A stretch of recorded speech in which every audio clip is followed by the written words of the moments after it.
Good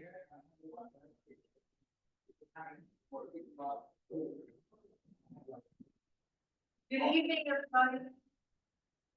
How's everybody doing today? Good. Welcome to the Queetac Center. Thank you so much, David Wu and Queetac, for allowing us to use this beautiful space to hold this 11th Ward community meeting, where we're going to hear proposals today for some city-owned property at 1619 South Canal. I'm Nicole Lee. I'm the alderman here in the 11th Ward. Thank you, all of you who are here in the room live, and to the folks that are on the Zoom or maybe watching this recording at a later time. Really want to thank everybody for coming this evening. I want to thank the Department of Planning and Development for all the partnership that we've had with them. It's exciting times in the 11th Ward. We have two really big parcels of land in and around the same area. We are here specifically to talk about the lots at 1619 South Canal. We've narrowed down to 3 finalists, which you'll hear proposals from today. We are interested in hearing from the community on their thoughts. So we are recording this evening. We'll probably leave the recording out there for a little while and allow people who weren't able to make it tonight to watch the video and to provide whatever feedback they have. So, you know, like I said, it's exciting times in the 11th Ward. We are open for business. I think some of you who are in the room currently, I've seen in my office for various and sundry development things that we've already done with you or with your partners in the ward. I'm really excited for the development of the north end of the ward along Canal or also along Cermak. So I think we've got great opportunities with 3 very different proposals today.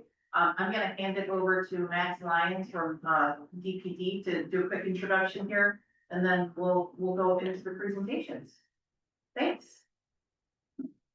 You know, you've got to run back and forth.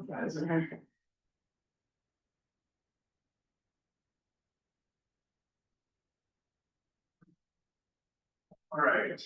Good afternoon, everyone. Thank you for showing up to our community meeting tonight. My name is Max Lyon. I'm the city planner with the Department of Planning and Development for the central area of Chicago. And we're here today, as the alderman pointed out, we're here today to view 3 different applications for this land sale.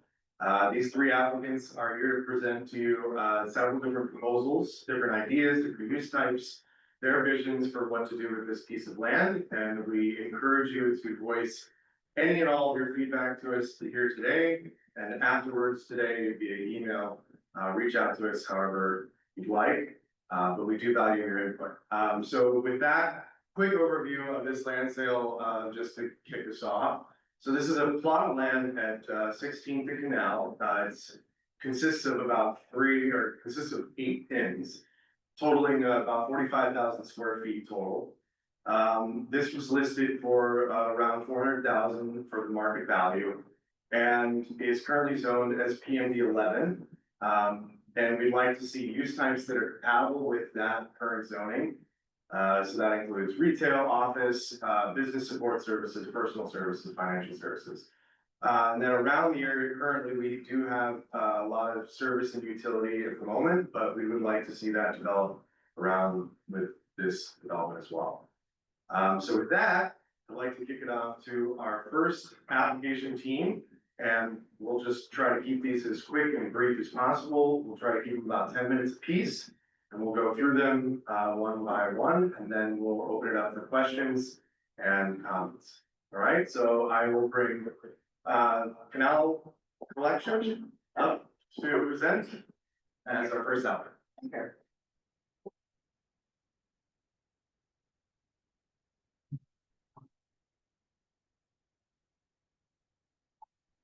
Give you some time to run.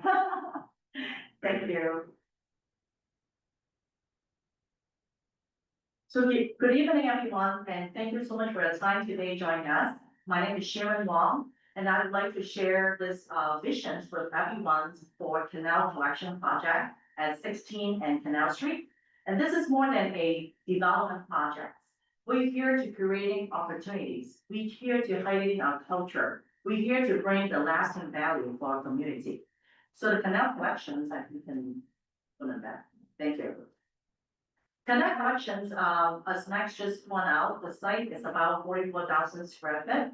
And we are looking into transforming this into 2 to 3 story mixed-use retail and commercial development for about 40 to 60,000 square foot. As you can see, that will be divided into 2 buildings on the west side and the east side of the street.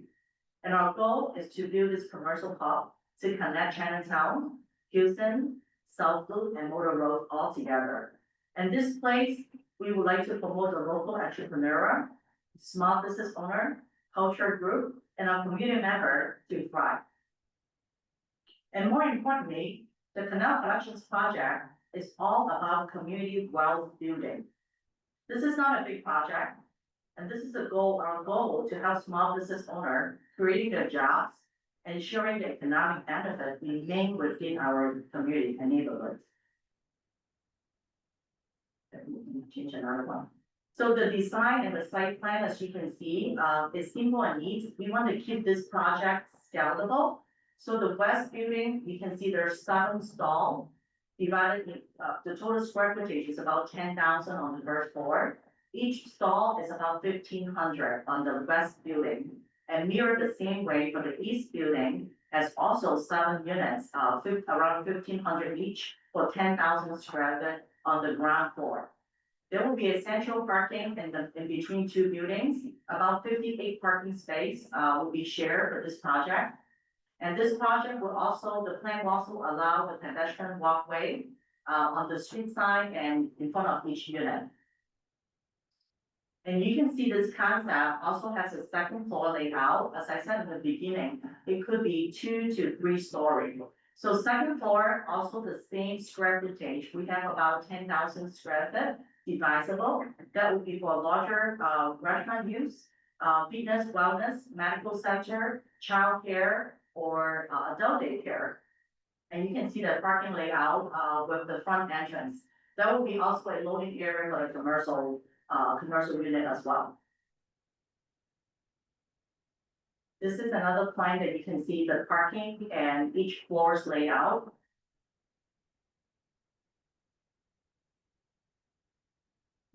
That's good. I'll do with that. Timeline and budget. So the project is required no zoning change, no TIF dollar, and no grant money. What it means is this project will go faster and more predictable in the process. We plan to submit the permit 3 to 4 months after we close the land.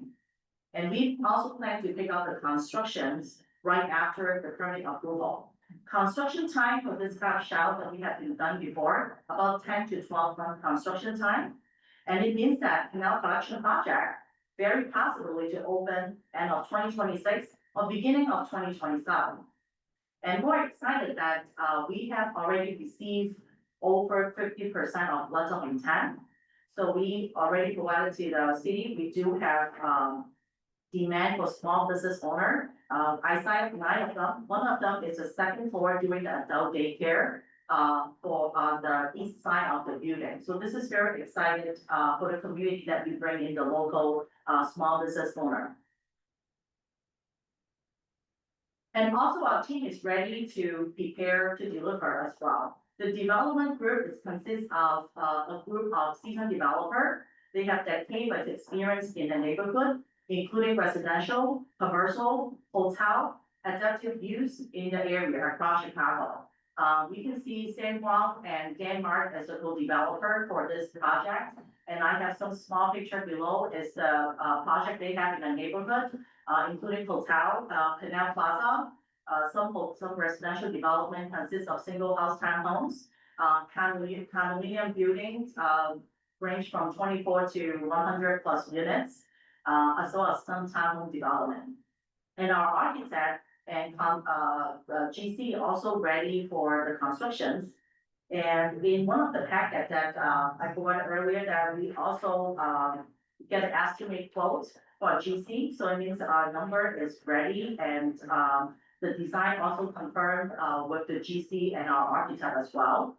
And I myself is handling the leasing, sales, and management. We also would like to activate the space right after this completion. So the budget number, so the budget source, again, as we mentioned, this project is no government funding, no tip dollar, it's all private dollar and already secure. So we have already capitalized, this project. 70%, close to 70% would be the bank loan, 30% will be private funding from our investor and equity. And the use of this funding will, source to the acquisitions as well as the site preparation, hard costs and soft costs. And this project is about $8.3 million investment, direct investment to our community. Economic impact, again, as I mentioned in the beginning, this project is to create opportunity and highlight our culture and our community. So this one will bring in, this project will bring in short-term and long-term impacts. As you can see that, by doing this construction, about 10 to 12 months, we're gonna bring in about 75 to 100 jobs, construction jobs, including professionals and vendors. And we are also ready to engage with our local organizations to bring in minority-owned and women-owned business as well. And after the project completion, the long-term goal is to get permanent job for all this business. Estimate about $12 million retail sales will be producing right after this completion, as well as job creations for this project at the end. I think that's my last slide. Okay, hopefully I get the 10 minutes, but in closing, the Canal Collections Project is about growth with purpose. We would like to create a place for our community, with roots, culture, and accessible to all of you. Thank you for your time.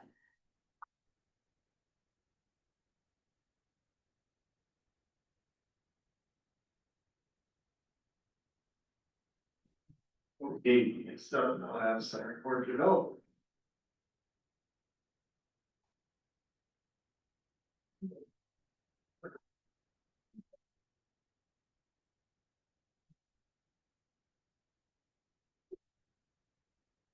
Good evening, everyone. Thank you all for putting this together. Thank you for coming out on a Thursday night to hear our presentation and good luck to the co-presenters this evening. My name is David Fleischman. I'm with Landex Development. I'm the co-developer along with my team, which is Ross Holdren and Emma Parks. And then with Center for Development, we have Kamal Murray and our architect Kai Lewis here this evening. We're proposing to build an athletic facility on this site, which will provide access to racket sports, including pickleball, padel, badminton, and table tennis or ping pong for the community. I'm gonna ask Kai to come up and talk a little bit about the structure this evening. Max, I think we've got the wrong presentation up there, unfortunately.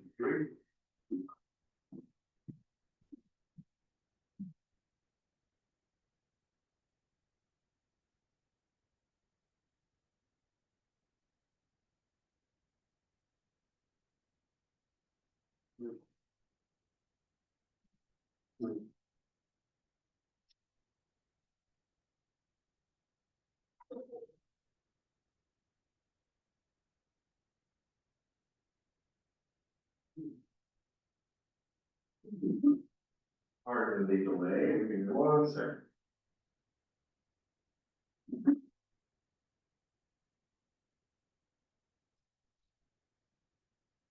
There, all right, there. And without further delay, Kai. Hello, everyone. My name is Tyler. I'm a design principal for Seat Design and Architecture. We are really excited to come before you today to show you our vision for this site, this amazing corner of Chicago. Starting, I suppose, with the vendor reviews, like we are proposing a pre-engineered building to sit on one side, the left, Sorry. oh, sorry. I've got to get the presentation and put on the Zoom. Oh, you're all good. You're good. Okay, so. And that building, a pre-engineered, long span, one building will be placed on the west lot of the site, thereby maintaining the alleyway, will not vacate the alleyway and provide for a parking lot directly adjacent to that. So you can see from the image, the with the more industrial nature of the campus, of the surrounding neighborhoods, we wanted to make sure that, concrete, steel, and like, more of the industrial character, showed through with the outward appearance. We can go to the next. And this view from, Canal Street on the intersection, where this, as a two-story building, the upper stories will have really magnificent frame views to the city skyline from, namely from the north, but also to the west, and to the east. So next. So. And with it, we move on to the site plan. Yes, so as you can see with the ground floor to the east, we have parking lot of approximately 50 spaces, and that maintains the alley for the existing use for our surrounding neighbors and their business needs. And then, as you can see, we have on the ground floor, on the lobby leads you into a potential restaurant space. We see this being a great opportunity for anchor tenant that potentially is a second location or a new presence for the community there. Then beyond that, a large open space is really highlighting a multifunction space that provides a lot of indoor multifunction use for the community, primarily with the ability to configure the space with either all pickleball or a combination of pickleball, badminton, table tennis. Okay. And then as we move on to the second floor, that elevated floor space will be, next slide please. To move on to the second floor, we see we have 4 padel courts, and those again have the elevated views over the skyline and really great court space for those for the So my name is Canal and I am the principal in Singapore Development, and I've got a history and background in racket sports. I developed a 13-acre sort of tennis farm on 54th and State Street with 12 indoor tennis courts and 15 outdoor tennis courts. I produced the resident champion named Sloan Stevens and Taylor Townsend. Also sent 57 kids to college with Division I tennis scholarships. And one of the things that's very challenging about tennis is the size and footprint. And so in these small footprint spaces, there is a surge now of other racket sports. So most people think that tennis is the number 1 racket sport in the world, and it's actually padel. So padel is played more widely globally than is tennis. Padel is also going to be an Olympic sport in 2028. So it presents a huge opportunity for our youth. So my background is obviously in youth development and using racket sports and education in college. But with tennis, padel, pickleball, it also is multi-generational. Right now on the south side, we're also doing pickleball and padel expansion to really serve our senior community. So we see this site being someplace where during the day, our seniors can come, recreate, interact with one another. There's a 2,500 square foot restaurant. There's models popping up all across the country. One's called Chicken Pickle, where we put local restaurateurs who may have a small footprint somewhere else and may struggle for daytime and nighttime traffic, but you co-locate that restaurant in an activity space where you have people who rent a pickleball court every hour, and then the next hour, another pickleball group rents it, and then another badminton person rents it, and then a padel person. So it creates a lot of in and out traffic, which we've seen be a huge benefit to a local restaurateur. So we see this as really an opportunity to really prop up another local food vendor who might need a larger footprint or a second location. Next slide. This is sort of what it looks like here. So in addition to one of the great things about sort of the pickleball, badminton, and ping pong spaces is that they don't require permanent structure in the ground. So it allows us to use that ground floor space that's connected to the restaurant to also hold meetings like this, where there's food and bathrooms all in the same place. We have a space on the south side that we're also using to host Sunday brunch. So the table, the nets roll away, the restaurant is there, and the community organization can use their own floor plan to really activate that space so to do their work. All while the second floor has Padel.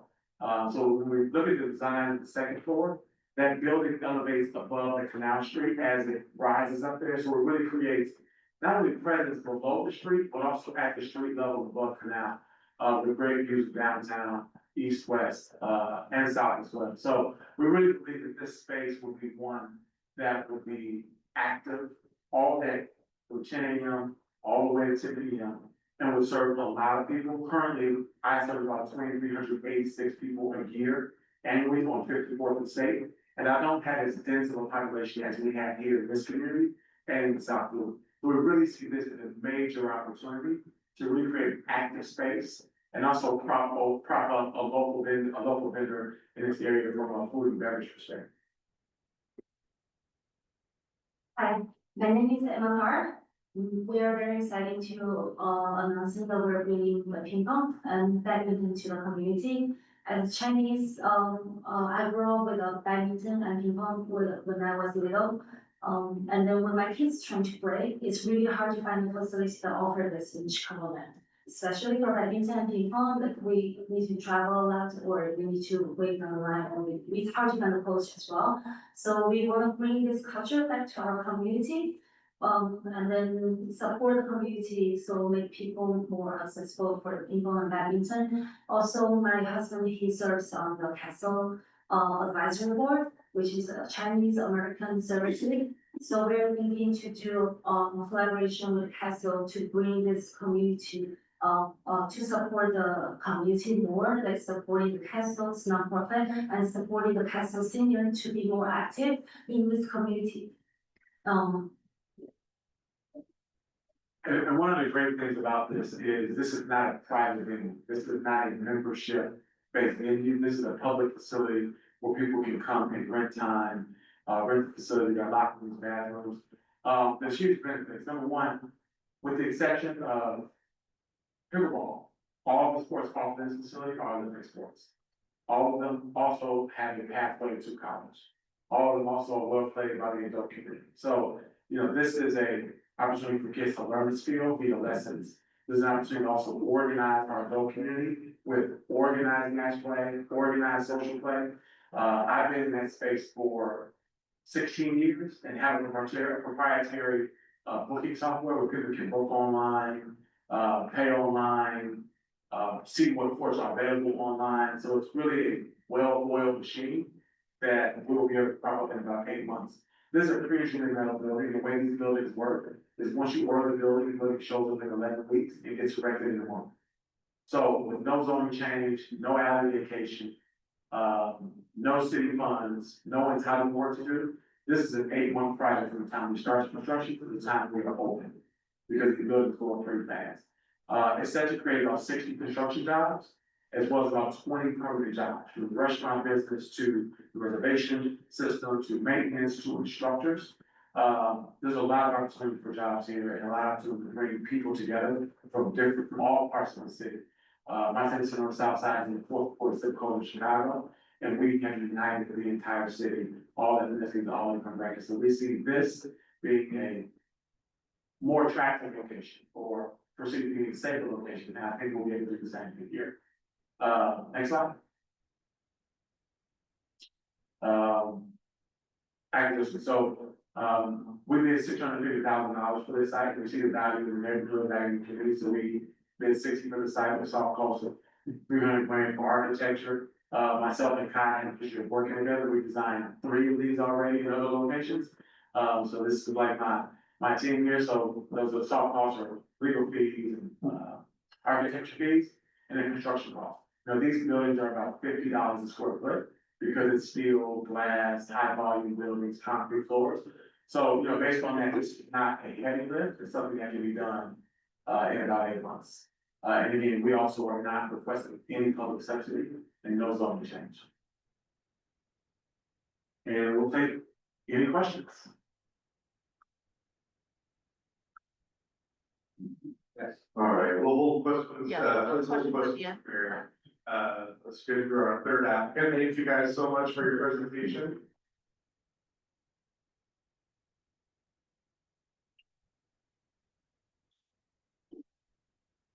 All right, so our next presentation and our last of the 3 will be Canal Village. Alright.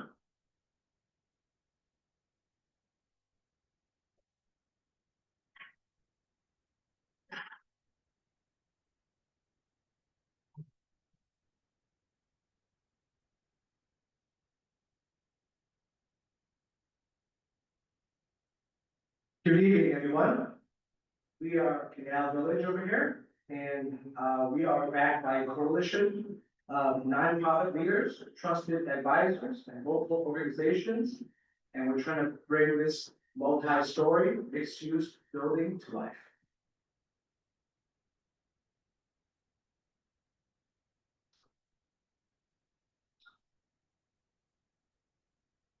Our project was built for business, culture, and community.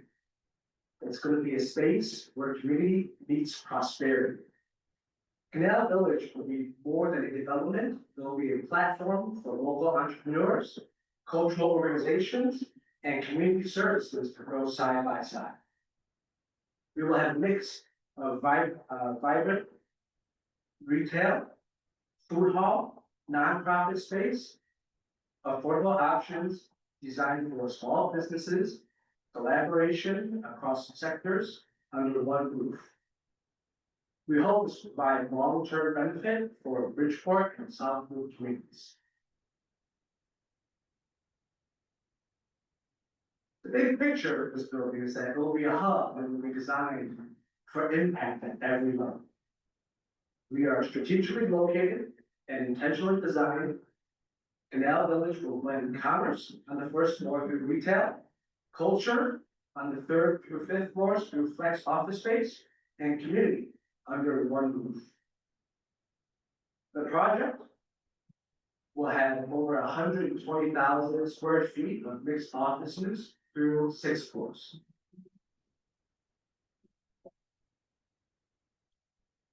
We anticipate strong demand for this property over here and the square footage that we'll be able to provide to the community. And this will in turn create a stronger community for the Chinatown and Bridgeport area. We plan to price the project competitively, and we already have early commitments from local nonprofits, local businesses, and Canal Village is set to become a magnet for commercial activity. We have early interest from local businesses, including restaurants like Yummy, 312, Triple Crown, and a local grocer known as Pennsylvania Market.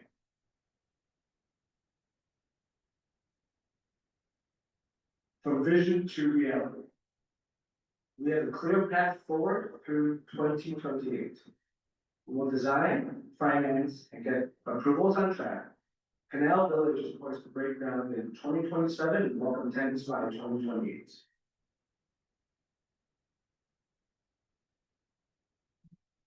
Canal Village will combine private equity and private programs to create an affordable, sustainable hub for local businesses and residents.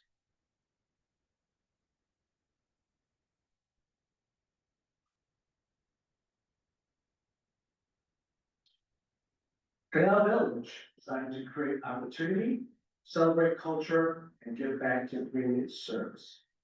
Through local hiring, human labor commitment, nonprofit and educational space for seniors and kids, food hall and night market for cultural activation and attraction, and synergy with the McCoy Place and Daytime Park.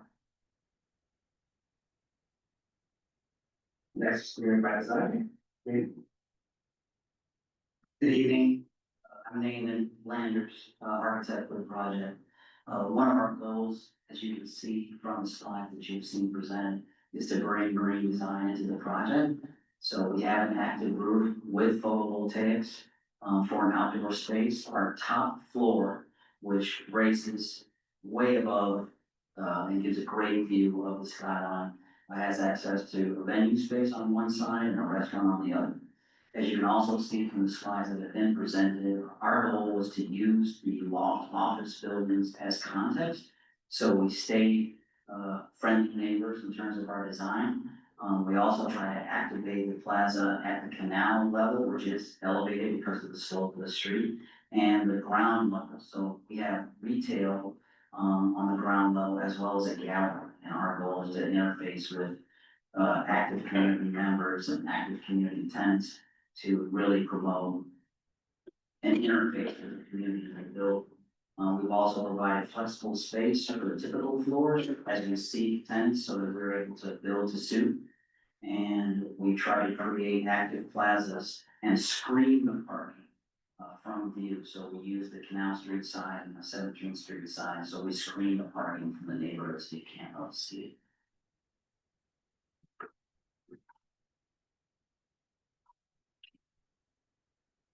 Canal Village, ready to deliver jobs, culture, and sustainability to Chicago. The next steps will include bringing additional partners and tenants on board. We have already finalized the designs of the building, secured financing for the project, and we have confirmed some tenant commitments, okay? We will continue to work forward with the city to obtain permits and break ground in the future. Thank you all.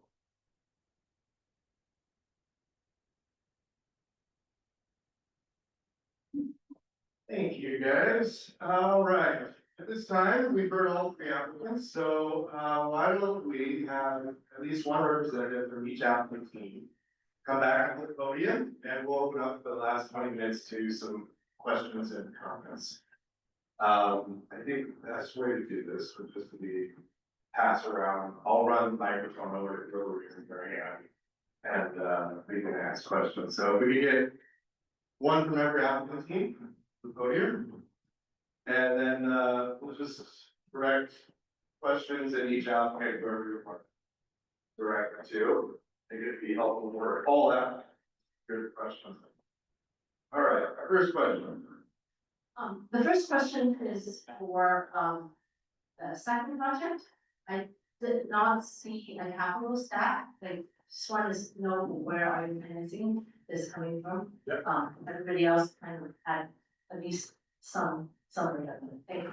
And Yeah, I have great another question. So our project is about a $3 million project, and we'll be coming to the table with 50% of that in equity, and the other 50% in bank. So we've got investors in the room, investors at the table, so that's part. So 50% equity, percent. Thank you. All right.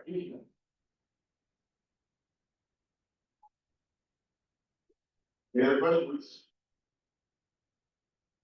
Can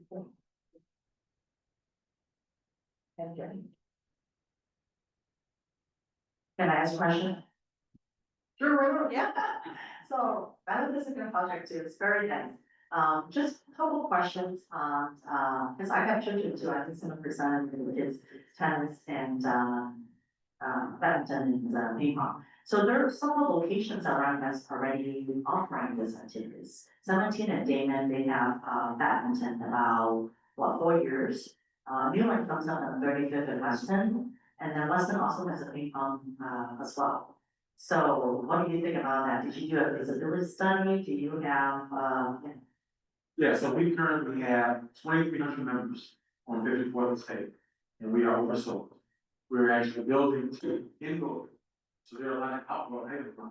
There's outdoor pickleball courts and outdoor and no paddle courts other than 39. There's 3 paddle courts in the entire city of Chicago for the fastest racket, for the fastest growing racket sport in America. It's already doing rackets all over the world, but 4 courts are not locked. It's actually very few, but it's always been on the side. My email database, so like I said, I've been doing this for 20 years. My email database is 7,000 people.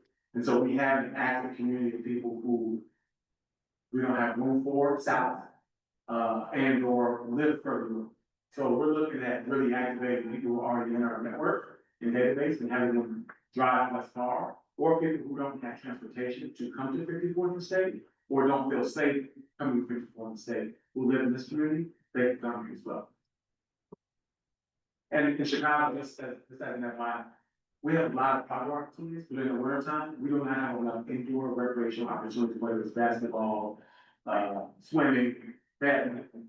ping pong, table tennis, tennis or whatever, so it's, we need more. This is not even, especially at the scale we built this, with 3 pickleball courts, 4 padel courts, 3 ping pong tables, 3 badminton courts. That's not even enough to even scratch the surface of it. All right, got another question over here.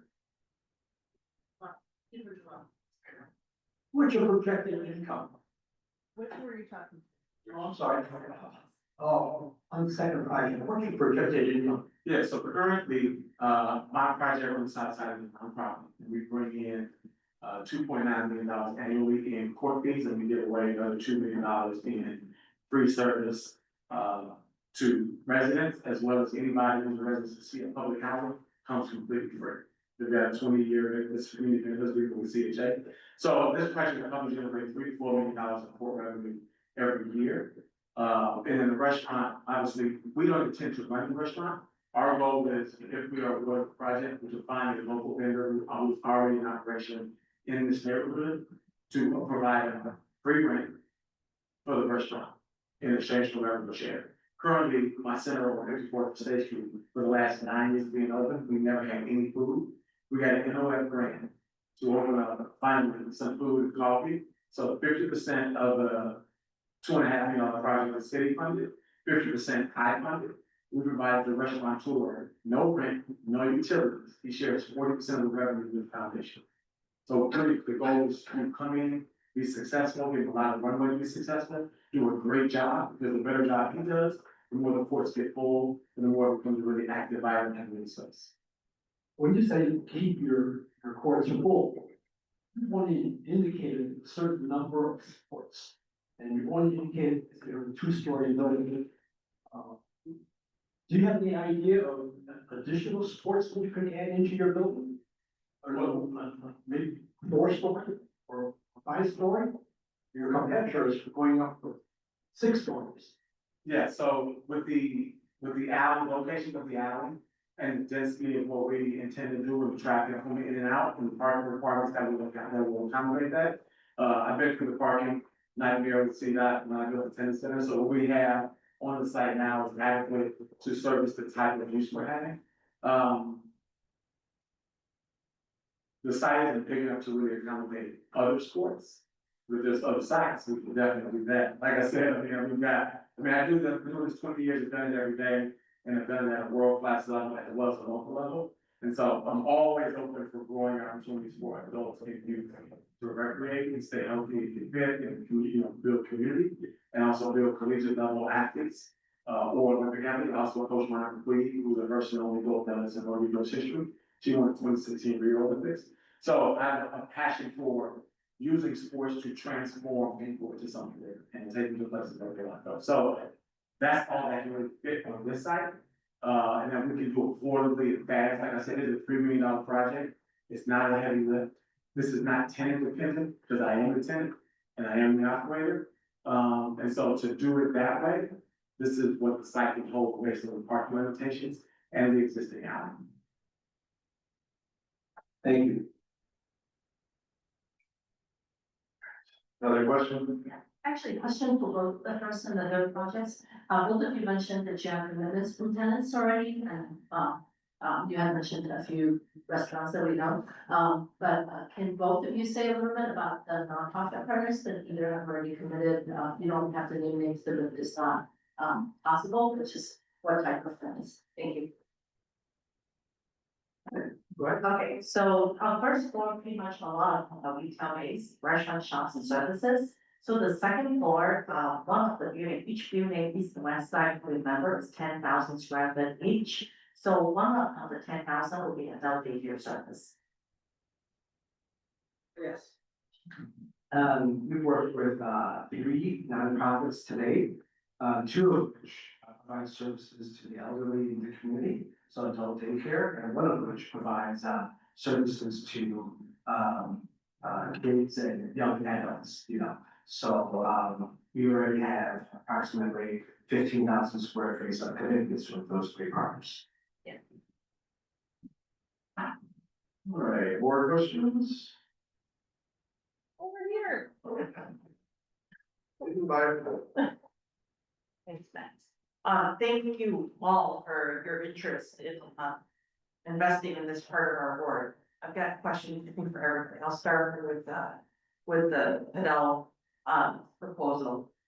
One of the things that we love, we've got Town Park, we've got Leonard Boyd Fieldhouse. I think one of the challenges with our proximity to the South Loop, is that I don't think Town Park Fieldhouse always feels like it's just for Chinatown. Not, it's a public park, right? But, I think that is something, having learned that lesson there, and knowing that you had a great community benefits agreement, on the, south side. Wondering what your thoughts are on providing some similar benefits to the local community here, because we want to ensure that this is a big value add for our residents that are gonna be well within walking distance, to come over.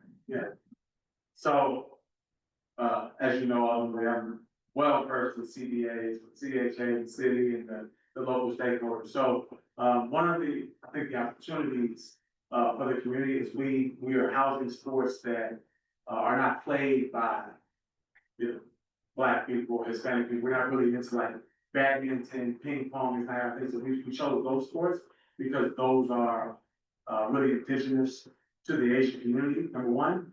And I think pickleball is growing in the Asian community, number two, and I think padel is growing nationally. So one of the things that we've been working with Emma on is identifying community organizations, particularly around youth and the senior population, on how to catalyze and organize. And what we do now further south is we allocate time. So right now on 54th and State Street, if you are an adult, you cannot rent a court between 4 and 8. It is reserved strictly for the youth, or strictly for, school programs between 3 and 5, and we have Beasley and Beethoven. So we're really good at trying to really serve the people who are, it's here, so built to really impact them most immediately and reserve time. And one of the great things about that is by us controlling the reservation software, we book it, and we work it out years in advance. And so when we get in the community, we work with Emma and Castle, we'll identify organizations that say, hey, we have 80 youth that are active in the ping pong and badminton community. We want to reserve those tables on Monday, Wednesday, and Friday between the hours of 4 and 6, right? And then after 6 o'clock, then we can open it up to the community, but we can most certainly work with existing community organizations so they have first bids on this time. And whatever time is unsold, we sell it. Great, thank you. Sharon, how many units total between the first and second floors, in both buildings? So 10,000 square feet each floor. Each unit about 1,500 square feet. So some on the first floor, second floor 10,000 divisible, flexible office use. I assume there will be 2 or 3 units on the second floor, and it's mirrored the same building as it is side. So about 10 units per building. Total 14 smaller one on the first floor. Got it. And then Kevin, talk about so 6 floors you're building, right? 6 floors up. How many parking spaces? I don't remember seeing the parking. That's a great question for our architect. We're a little over. So those are all your parking spaces, that's the bottom of the building, or is it out? There's a surface lot, that's not covered by buildings, about 45, 47 spaces. And then there's parking within the building envelope. We've got a ramp off Canal to absorb parking at an upper level, that's about 40 spaces. And then the underneath the building on the ground floor is about 30, 40 spaces. So it's about 100, and we have street parking as well. And then how many total units are you looking at? So for our building, we have retail space on the first floor, so a little bit on the second floor. Okay, so approximately 2 units there. Third through fifth floors are, the entire floor plate of about 12,000 square feet is divisible flex office space, okay? And on the 6th floor, it has 2 units of restaurant and or event space, okay? So we're looking at a total of 10 to 15 different spaces. Thank you. Well, just to add on the parking, so since you have the parking, just to mirror it, we have about 60 parking surface, about 40,000 square feet. So from our experience from Canal Plaza that we have about 80 parking surface, about 45,000 square feet retail. But the street parking on Canal Plaza a little bit tough, versus this 60 Canal, we have more street parking.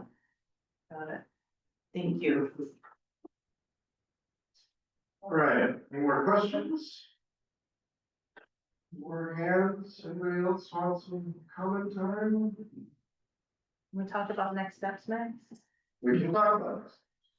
Talk about this stuff. I can, I'll say, just to, I'd like to remind everybody, so, we've got folks in the room today here, and we're recording the entire program. So what I'd like to be able to do is to provide a bit of time for the rest of the community who may not have been able to show up or are interested in taking a look at the presentations and weighing in. I would like a little bit of time, at least a week, if not week and a half, let's say, to give people some time to weigh in on it, before we get to the DPD process, of the next steps. Agreed. thanks. Yeah, so just to reiterate, it will take a little bit of time to review these proposals and the feedback we get from them. We'll leave a little bit of comment time limits. We'll probably leave about a week or so to get some feedback filtering into our inboxes. We'll take that into consideration, review these again, and narrow it down to one of the three. I want to thank you guys again for presenting today. These were great proposals, and I wish all three of you the best of luck in the review process. Going forward, if there's no other comments or questions, I think, yeah, we kept a pretty tight schedule. I like it. Good job. Let's have another round of applause. Yeah.